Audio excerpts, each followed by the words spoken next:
All right, I'm just going to try and jump in as quickly as I can here. It is the next day. I made a recording last night, although I guess I was relaxing a bit too much. I probably realized that drinking doesn't really help me with this flow state.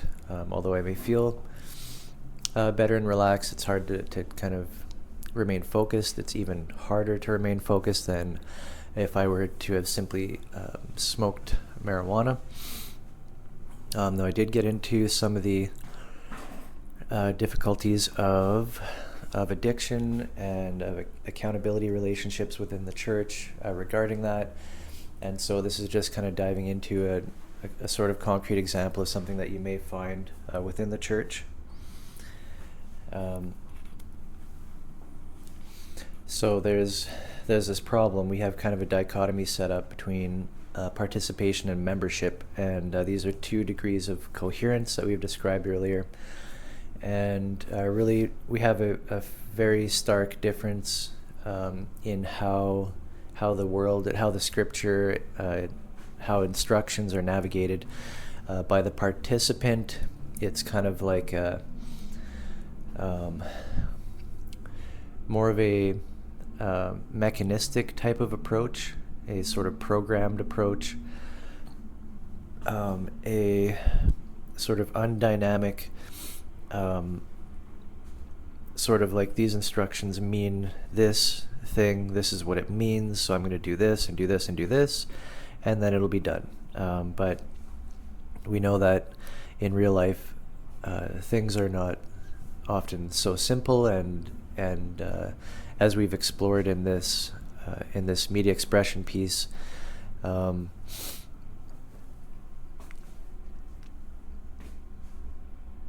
there is a great difficulty at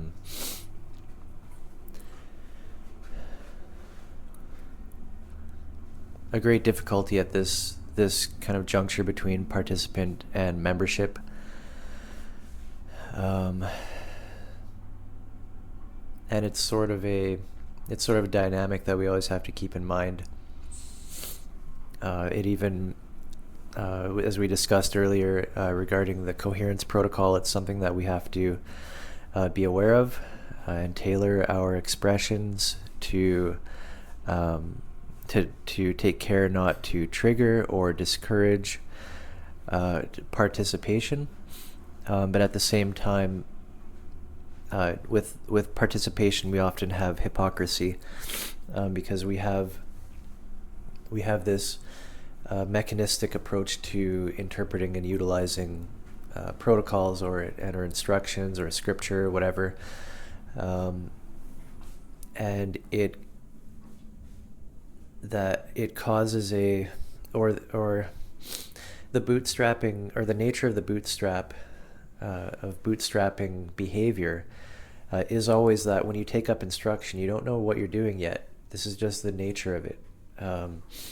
You're taking a symbol set and certain instructions created within it, and you're simply trying it out, and you don't know yet where it leads or what the kind of inner dynamics of the system are that you're interacting with. And so we see this at play in the church. We have a very notorious problem of hypocrisy in the church, and this is what often drives away people. And this is kind of a sad case, because what we have is an institution here which its original intended purpose was to facilitate this mind-body connection, this sort of spiritual growth, and as well as into the social dynamics. So we've had in the past churches which are very much embodied and embedded in the community around them, and it really has functioned as an institution for a long time to kind of facilitate trust relationships, as well as the teaching and the discipleship necessary to raise up spiritually mature participants, or cooperators, co-creators, to raise up people in the skills that we are working on here and referencing in this expression piece. So we've lost something very valuable, very important, as the church morphed into the present state.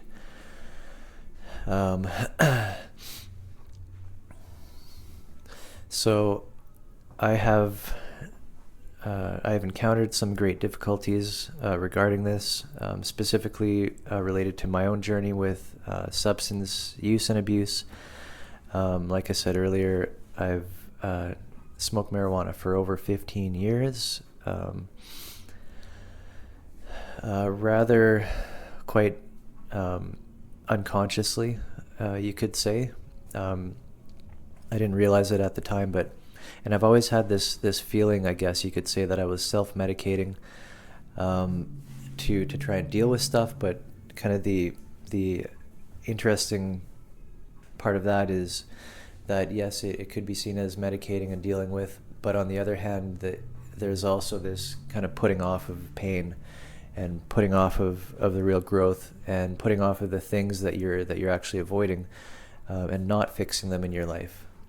So when I was kind of forced or pressed through this, the eye of the needle by my life experiences,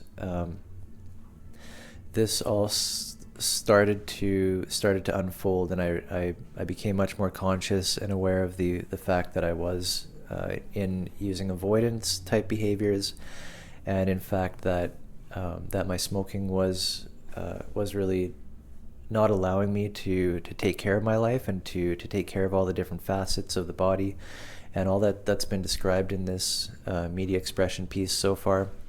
I was not taking care of that, and smoking allowed me to feel like everything was fine.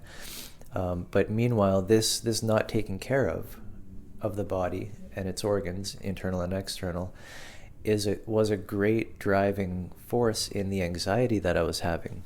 This disconnection from my own body and my own life, being kind of just spinning my wheels in this abstract thought processes, just kind of floating in the clouds, my own thoughts unmoored from the body. So again, we have this dichotomy of the great schism, which manifested in my own life and caused great anxiety for me, and it took me a long time to come back to the body again.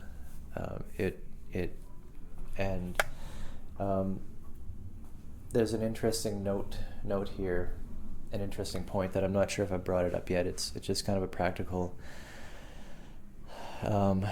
point about this, is that there's nothing you can really do to force the transition from participant to membership. In the Christian circles, we say it's a matter of God's grace.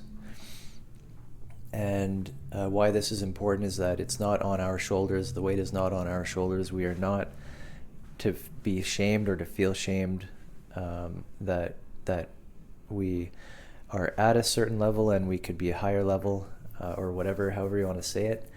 And again, this although I'm going to kind of rail on participation, it is a great thing. Like, it's one of the first steps. This is the first concrete step. There's nothing to be ashamed of for that, and there's nothing that any of us could have done to get there faster, even to sort of embark on the journey. There's nothing we could have done specifically. It's like trying to grow a plant.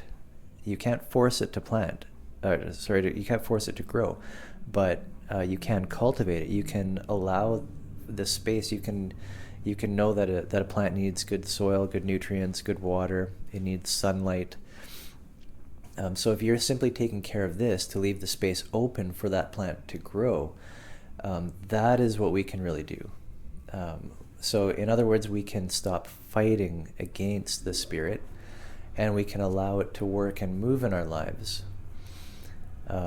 So again, that's just a side point. I'm sure there's there's got to be a protocol in that. Um, so if I just give it a name, then it would officially, I guess you could say, be a protocol. So that is the cultivation protocol, so that we leave space for the spirit to move, and that we don't actively oppose the spirit, and that we are not to feel shame or pressure or guilt or anything like that for where we are at in our walk. And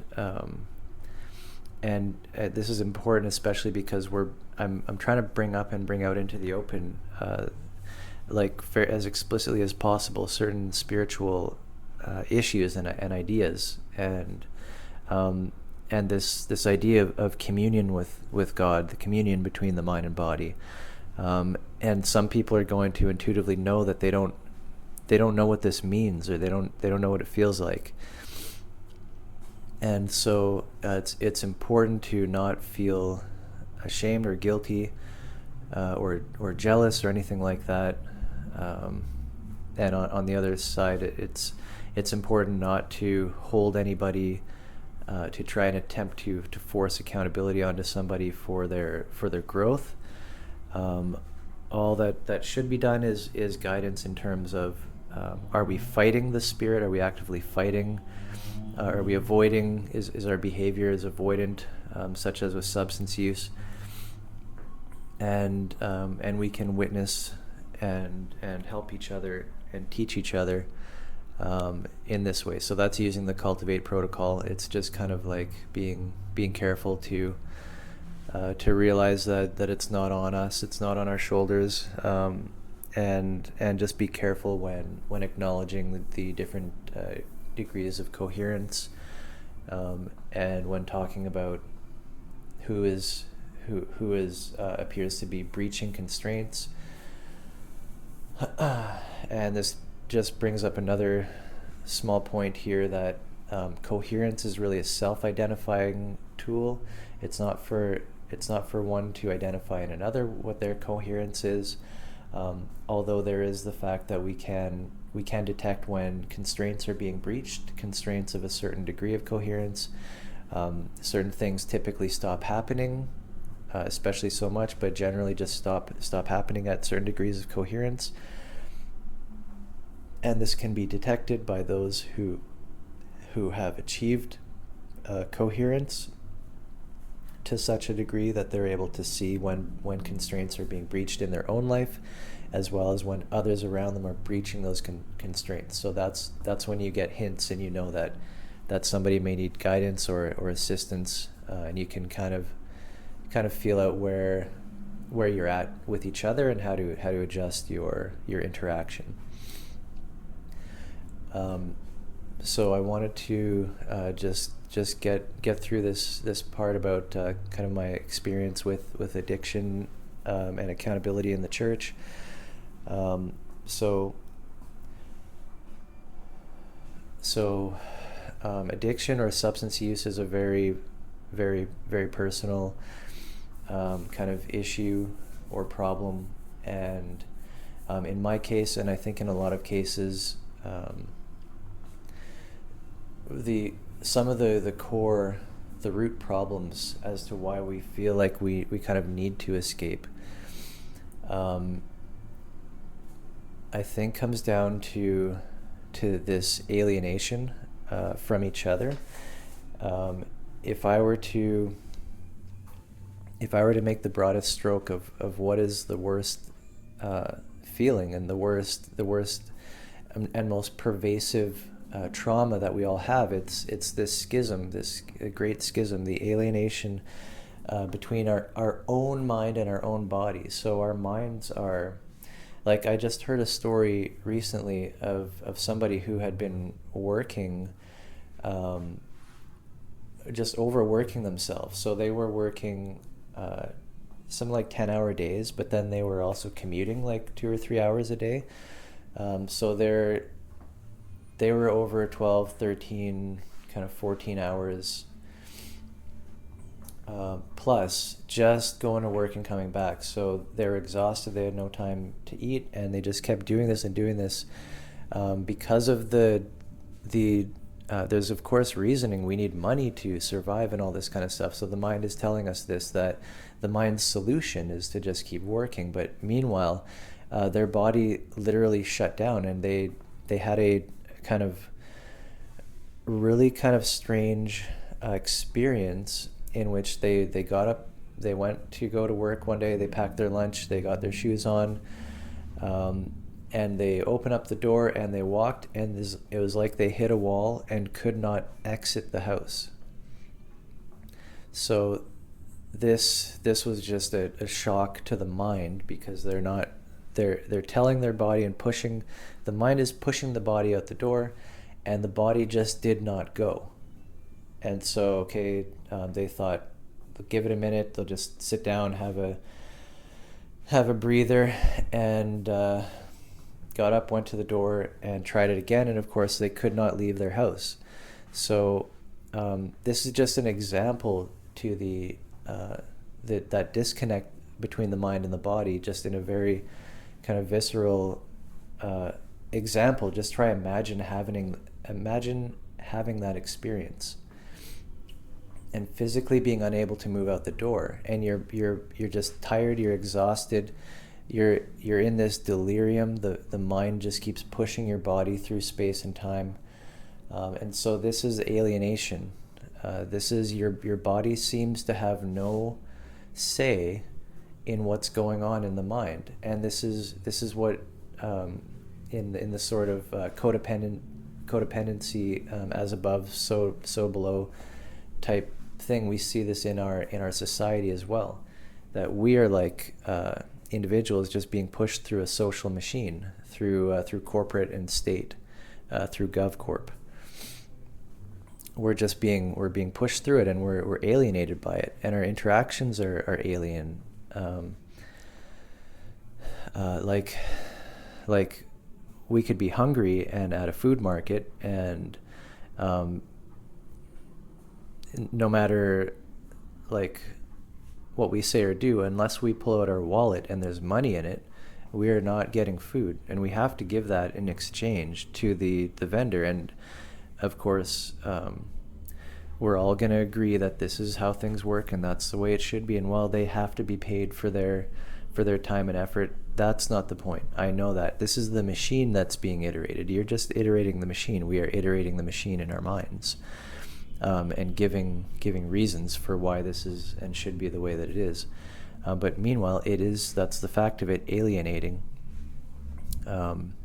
So the mind-body disconnect, as well as the body-society disconnect, basically are the same thing. Society said to emerge out of, or codependently emerge with, the body and the individual culture, the culture within our individual perspective. We're counterpart. Our inner world, the inner world of our experience is counterpart to to what we see in society at large. So getting back to the addiction problem, that feeling of alienation is probably what's driving a lot of this need, a feeling of a need to escape. It's broad, it's all encompassing.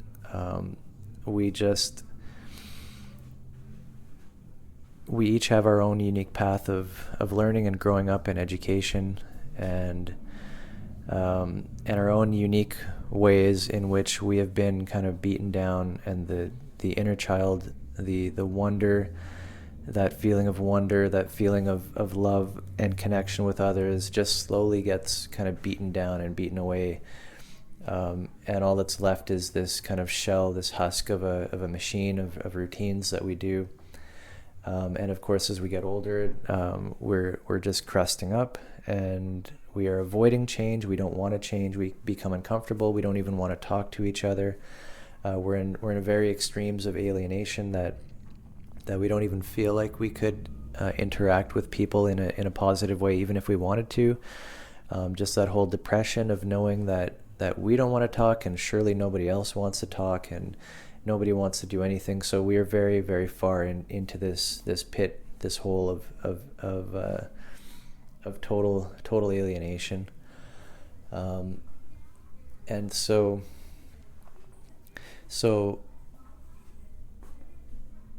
what kind of exacerbates this is that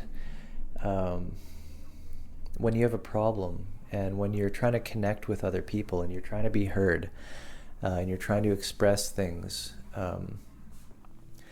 when we encounter participants or participation, when we encounter participant degrees of coherence, when we're trying to deal with something like this, so I'll just give a quick example. So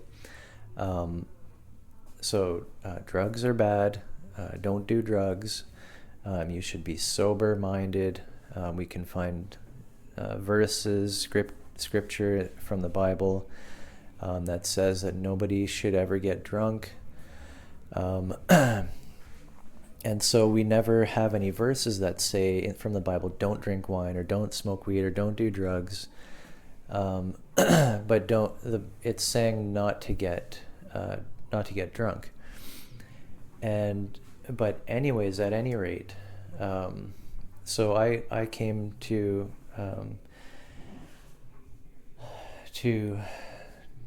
look for some help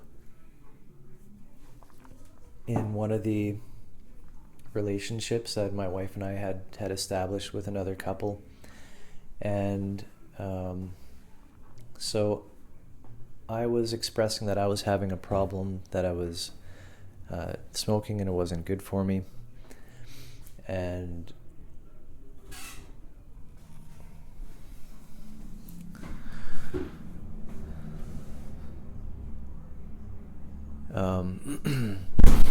so I was expressing this problem and saying like, you know, I know I have a higher potential. I know I can do better. And this is really fogging me out, and it's getting me off track and off focus, and I just can't seem to get my life together when I abuse marijuana every day. And so I'm talking about it. I'm making this confession. My confession is that God's kingdom is so much more important for me, and that I need to get healed and stop smoking and all this. So anyways, our kind of accountability relationship was difficult, and I'm going to try and get at the root of it, at the core of it, as quickly as I can. And so I'm going to exaggerate a little bit, but let's just say our interaction became something like, oh, have you been smoking? Did you smoke? Did you smoke or did you not smoke? How is your smoking problem? And so how did this make me feel was that nothing else matters. It's this 1 or 0, this binary true or false law, this piece of law being applied to me. Even though I asked for help, the only way that the participant is able to try and get a hold of this problem is by heuristic, by simple, basic, did you smoke, did you not smoke? Yes or no? And so this was the approach of our relationship, and guess what? Of course, it felt alienating. So it's like, I felt like the only thing that mattered was, did I smoke or did I not smoke? And so I went for a few months without smoking, and this was the kind of first time, almost a couple years ago, that I really broke that desire to escape. I broke that kind of daily habit, just going into a blur, and just not, and forgetting about my life, forgetting about my wife, my household, the things, all that I need to take care of. So I wasn't, and haven't since then. It hasn't happened to me. Like, I was ready. I was ready at the time to really see what more I could do with my life, to focus and get on track and start doing work that I like on my projects, and just kind of get my shit together. So something really changed in me, and that's great. So a few months of not smoking, and then of course, well, there's this thing. It's not black and white. It's not just that that marijuana is evil and I can never smoke it again, never use it again, because that's that, and the law is applied around my neck, and never ever ever do it again. So that's how the law feels alienating, because it's a simple rule being applied over your own inner processes. And so there was a reason I smoked. There were many reasons why I smoked. Some of them, to, as I said, self-medicating in dealing with these surges of energy, this like manic energy that just needs to get out. Like right now, when I feel like I just have to keep expressing, and smoking marijuana kind of took that energy down. It kind of killed it down a bit, and just made my life and the way that I feel much more manageable. Kind of like a steam blow off valve. The other thing is that I have used marijuana in the past many, numerous, countless times to kind of break through or blast through stagnation in my journey, where I didn't know which direction to go, and I couldn't figure out how to get up, kind of like to the next level, so to speak. I couldn't figure out how to break through the just what I was in. And so this is kind of like the creative, artistic usage for marijuana, which if I am to obey this law, which I've strapped over myself, that I cannot ever smoke it again, then I cannot ever use it for that purpose ever again, and I cannot ever use it as a steam blow-off valve. And so this is where the conflict from within my body, started to press up against that law being applied not only onto myself, by myself, but through this kind of accountability type partnership or whatever, where I keep being asked from the outside, did you smoke? Did you smoke? Did you smoke? Are you smoking? And then so there's this conflict between the inner and the outer, and this is what law does. This is the pain of participation. It doesn't acknowledge that kind of inner dynamic that happens. It's an attempt to take something rigid and unmoving and just apply it over top of your body, your living organism. So this difficulty, this struggle between, of course, came out again as me smoking, and then, like when they ask, and it's like, no, I did have some, and then you just feel that adrenaline, and you feel in your stomach, like, and you can just see in their face, like they're gonna start crying or something, and getting upset, and it's like, okay, you've triggered the law, you've triggered the mechanism, and you have kind of violated the law. And again, this is the alienating part of law, and this is what we. So I'm giving a small example of what we see and what we find very often in church when we have participation level of interaction.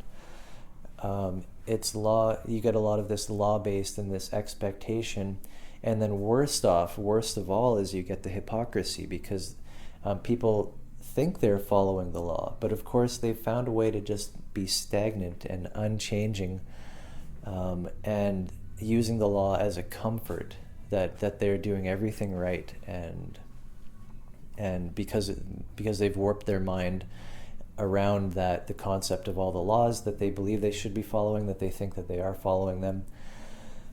And so here we have a small case. So if you're trying to get over addiction with the help of others, it's going to be a big problem. It's going to explode if you are doing this accountability relationship in the context of participation, because you're only going to get that kind of cold, black and white, true or false, yes, no, 1 or 0.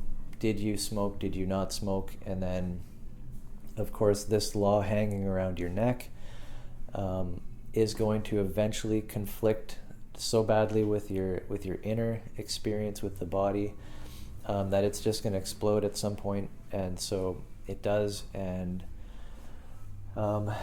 so I had to deal with that and go through that and figure out like what is going on here. I had to figure out myself, because now it's like it's impossible for the other even to understand, and this again just piles on that feeling of alienation, that I cannot explain to these people that, well, actually a steam blow-off valve can be useful, can be healthy, can be much better than potential alternatives, as well as this kind of like saying now a thing that's evil is actually potentially useful for creative works and for the work that I've done and that I do in this ongoing expression. So it's impossible to bring that up, because there's no law to fall back on.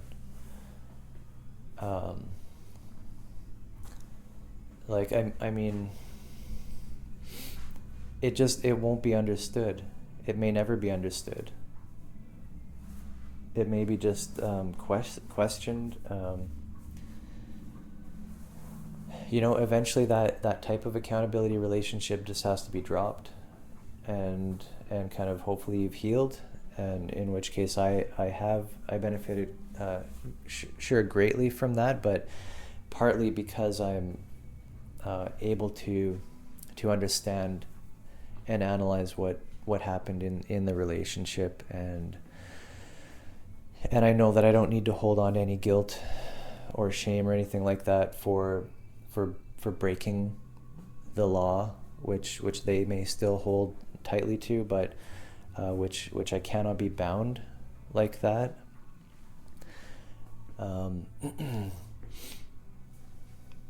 So regarding participation, any kind of like church setting and stuff like that is going to be especially difficult to navigate and deal with, again, because of the law-based approach, as well as the hypocrisy just kind of built into things.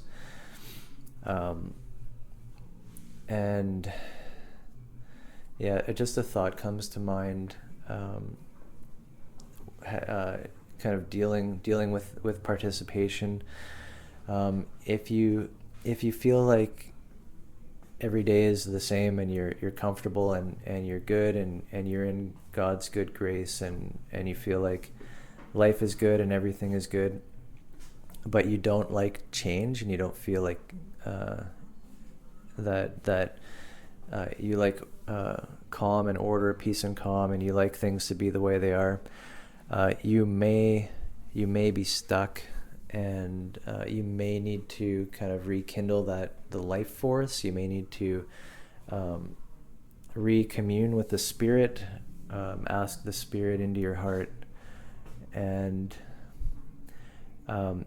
because from my experience, when with the Spirit in me, I've felt, this is me personally, felt so driven and just always, and just my eyes just open in so many directions, and just seeing like just sort of being driven for just a hop from one part to another, like a bumblebee, through all the different aspects of my life, trying to figure out which is the most critical, which should I be focusing on the most, what can I today give more time and effort to that will turn out the biggest benefit. It's like I'm always trying to search for that most critical path to God's kingdom. And if this doesn't describe you, but you think that it's all good, you probably maybe have not experienced true membership.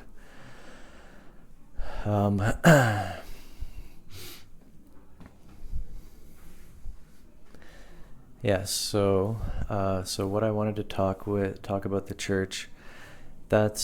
I guess that's it in this expression. So I'm on lunch right now. I probably have another 15 minutes at most. I'm just trying to rattle off as quickly as I can, trying to get through the last parts. I've had a slight difficulty here in that I've already articulated over a lot of the kind of like an outline of what I wanted to get into here regarding the church, regarding the meta church, or you could say the meta religion, how that relates to the Great Axial War, and then of course getting into some detailed mechanics of the sorcery of the spectacle, what it is, how that works. So I think this is kind of a great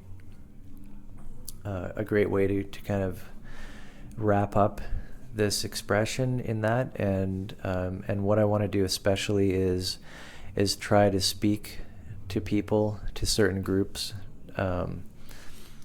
who may be interested in any one particular facet of this. Maybe I just want to make this as useful as possible to as many people as possible, and I want to be careful to make sure that within this strike point domain of this overall media expression project, I want to make sure that I've filled out enough, that I've gone in enough directions and enough details to provide a robust bootstrapping pile of expression.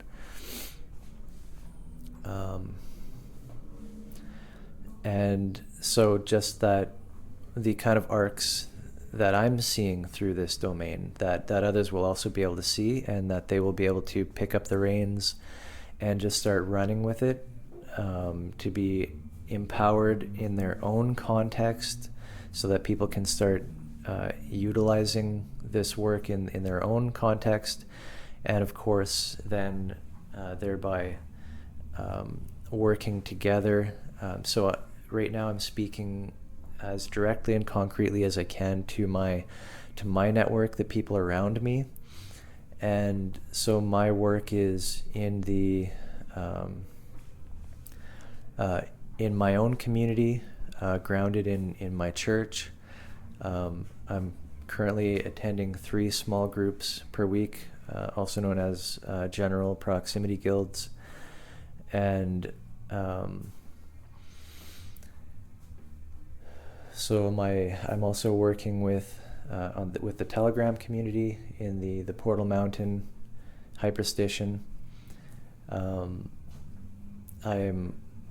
Which has its origins in the SOTS, the Sorcery of the Spectacle subreddit community.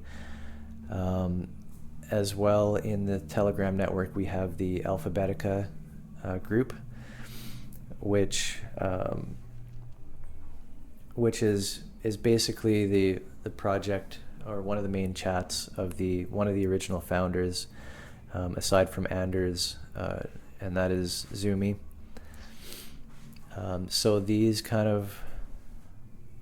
areas here, I'm just trying to pull them all together, and what I'm going to do is run through these last topics, and just try and make sure that I give enough detail and context to allow people to to get some kind of idea and bootstrap an actual process within their own experience, within their own world, within their own life, that can start to, that I can see starting to reflect back to me and back to our network.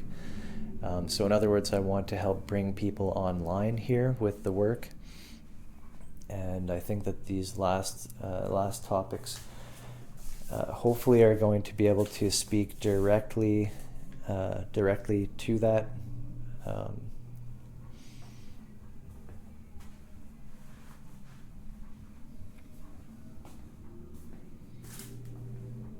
Okay, so technically I maybe have 15 more minutes here.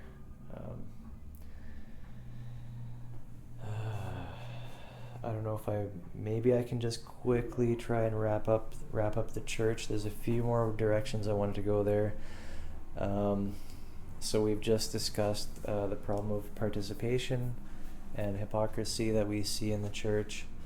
We have to realize that this is always going to be a factor, that probably we're always going to have a majority of participants, but that's fine. We do need a core membership. Without the core membership, the whole thing is lost, and we need core membership in positions of leadership,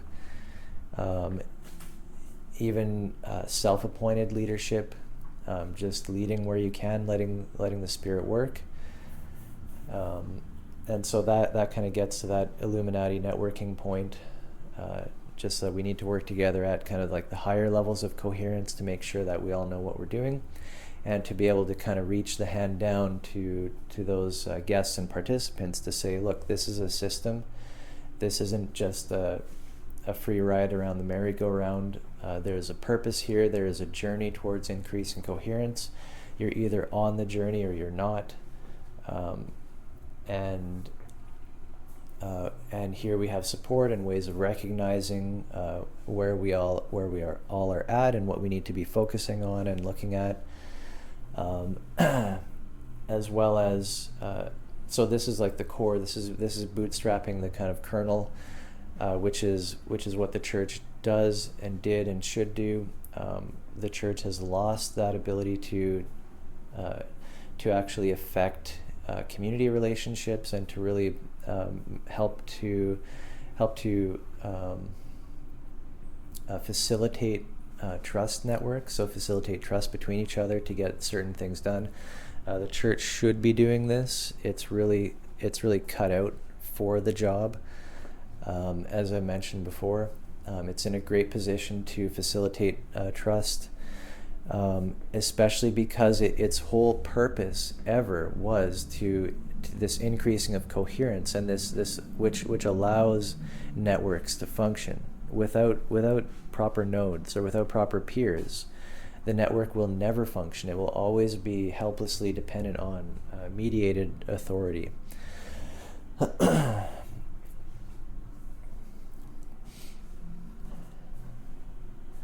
And so by helping the church to understand its own core, in other words, to understand discipleship, this is helping the church to do its original one and only basically job. And from there, we can expand outwards to this, to the church, to the capital C church. When I refer to the guild, I'm really imagining the same thing. So we're talking about the kingdom of heaven, or the kingdom of God, so heaven on earth. We're talking about bringing the kingdom of heaven here to earth. We're talking about heaven on earth. And so this is a function that the church really has the ability to do, and it's cut out for, and it's already in the position to be doing this, which is again like connecting needs, like connecting human needs that people have with actual skills, abilities, resources, etc. So like connecting together, as I said in a previous example, somebody who needs an oil change with a mechanic who can do it. and then you have this kind of like, you could say tiers of economy. So in other words, whatever you can handle within the guild or within the church, within your local, you try to do it local, and you build good trust networks, good relationships, building reputation. And then if something can be done locally, then that's what you like. Hopefully you try to give that a shot, give it a chance. And we're talking like people are gonna probably knee-jerk reaction think, okay, we're just letting amateurs do everything. That's not the point. That's not the purpose. Whether that happens or not, like, we have to watch out for. Of course, just as in every other service or trade, you have to be paying attention to what's being provided. You have to know a little bit about it. That way you can properly select for what is a good job and what is not a good job. So when your organs are externalized, when you're relying on externalized organs, you need to have a robust interface which at least allows you to know of the constraints, whether they're being breached or not. In the case of an oil change, that's kind of tough to... I mean, if you're watching someone do an oil change, you know that they have to change the filter, for example. So did they change the filter or not? So when you ask for an oil change, it's not just putting new oil in, but also a filter. So just by knowing that, it's a small example of how these so-called consumer of the service can be informed as to what constitutes a good service and what does not. And it's just a simple example, but the point is that we're talking professionals here. Like, this could be somebody who runs their own oil shop. They already run a professional business, and simply so we're leveraging the network of the church to hopefully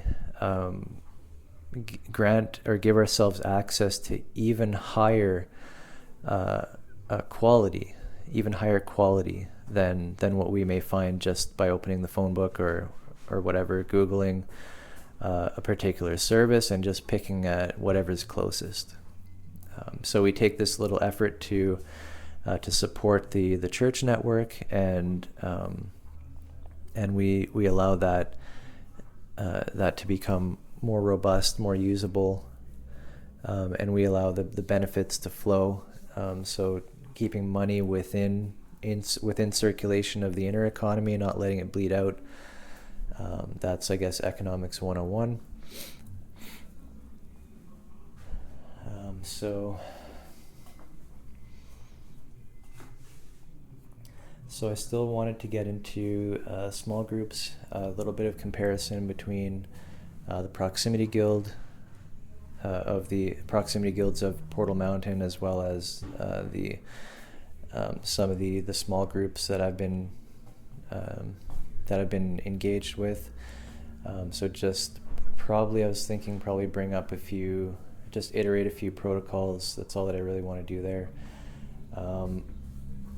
And I think I might be done with the church, maybe not. There was some other points.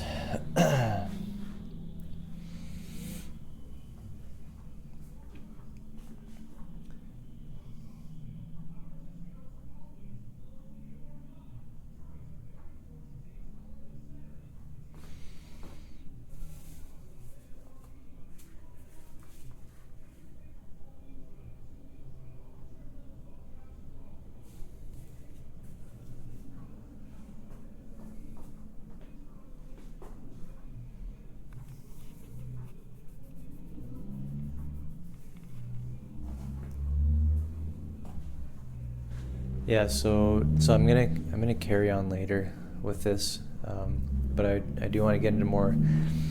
Just keep bringing it back to this relevancy, and how can I, by this expression, help to lift people up into participation?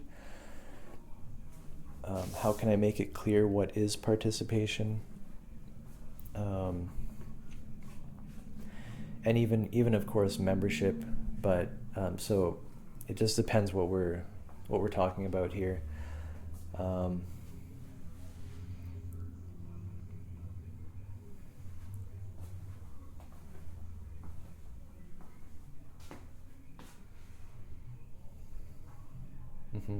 Yep. So I gave one protocol example already. The cultivation protocol, and that's going to help interactions between people at church, for example, or with engaged in spiritual endeavor, engaged in spiritual direction. Yeah, so for now though, I've got to go back to work, so I'm just gonna call it. We did almost an hour here, so that's great. We got through a bit of the church, and still more to go with that. And yeah, so from there into the meta religion. Already articulated at least one protocol, the respect protocol for that. And so we'll call it for now.